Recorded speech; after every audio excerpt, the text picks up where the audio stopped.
Mesdames et messieurs, la République démocratique du Congo risque de subir l'isolation économique, sanction qui peut lui être infligée si elle ne remplit pas les 11 engagements pris dans le cadre du groupe d'action financière. Et pour cela, pour sonner l'alerte, nous recevons Georges Kapiamba, coordonnateur d'ACAJ. Georges Kapiamba, bonsoir. Bonsoir.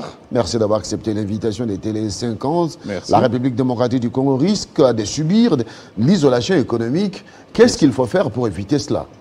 Alors, il faut rappeler qu'en 2021, dans le cadre d'une institution spécialisée communément appelée GABAC, qui est un groupe d'action de lutte contre le blanchiment des capitaux en Afrique centrale, un rapport d'évaluation de notre niveau d'engagement, des réformes au niveau interne avait été réalisé. Il avait été constaté qu'il y avait beaucoup de failles, de faiblesses. Et pour cela, la République démocratique du Congo a pris plusieurs engagements, oui, dont 11. Parmi ces engagements, il y a notamment l'obligation que le gouvernement avait accepté de doter la cellule nationale des renseignements financiers, la CNRF, d'un siège autonome pour lui permettre d'être capable de surveiller les mouvements financiers et détecter les actes de blanchiment des capitaux et de financement du terrorisme, mais aussi lui donner les moyens financiers nécessaires pour que ce travail se fasse avec des résultats palpables.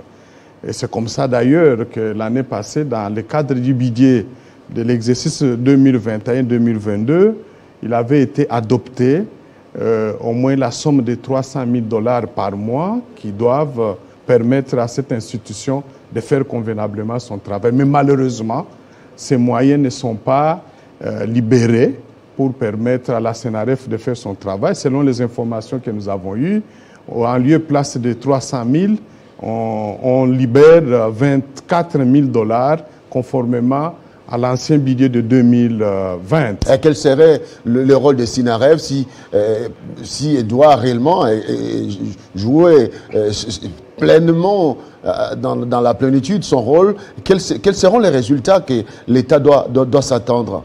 Alors, les rôles ou les résultats que l'État, le gouvernement doit attendre, c'est d'être une institution capable de détecter toutes les menaces, tous les risques de blanchiment des capitaux et de financement des terroristes. Il faut avoir tous les moyens qu'il faut.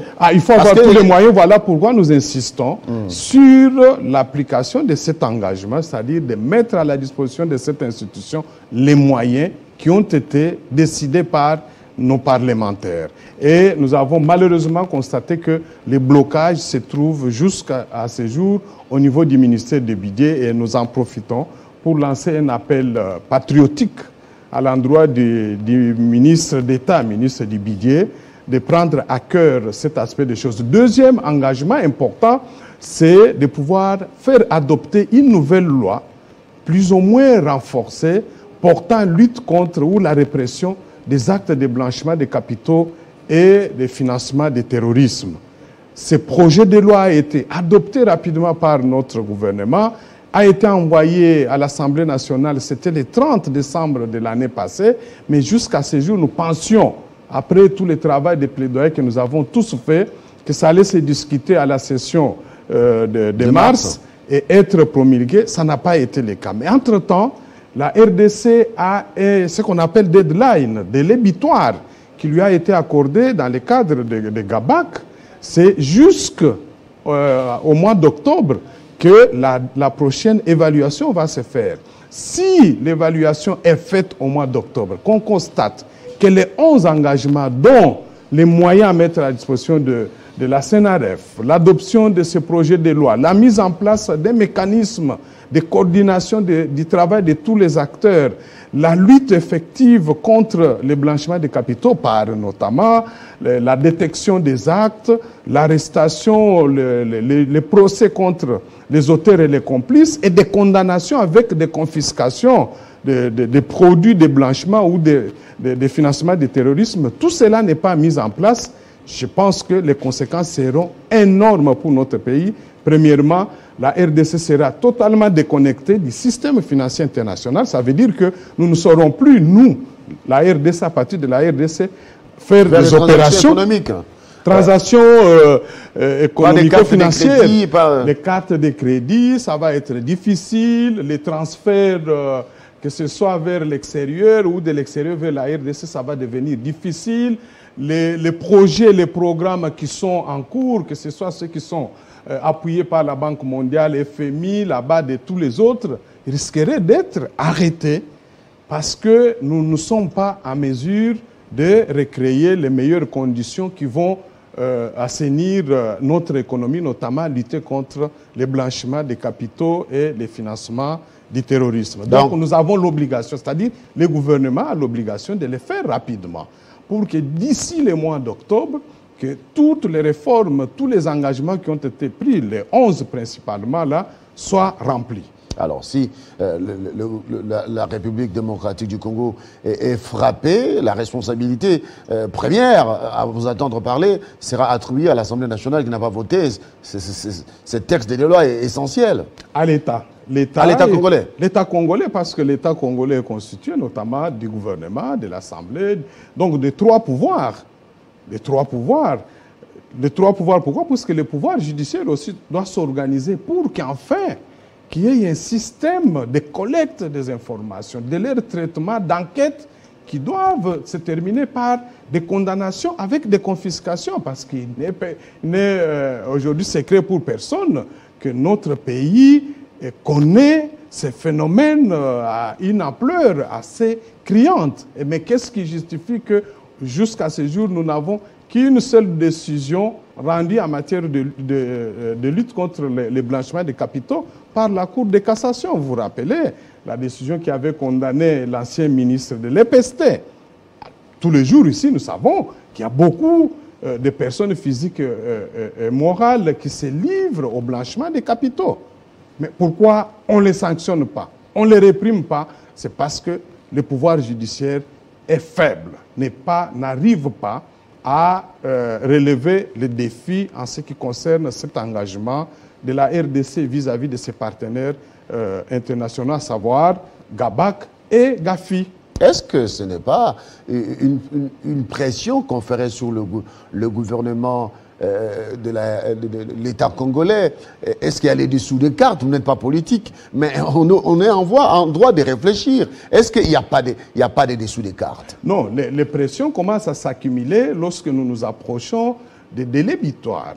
C'était un engagement que la RDC avait pris depuis l'année passée en disant que je vais mettre en application ces 11 engagements principalement, de sorte que d'ici le mois de septembre 2022, lorsque nous irons à la réunion qui va se tenir d'ici les 5, si j'ai bonne mémoire, les 5 ou les 10 à Lusaka, en Zambie, je serai en mesure de vous présenter les bons résultats de la mise en œuvre de ces engagements sous forme de réformes internes.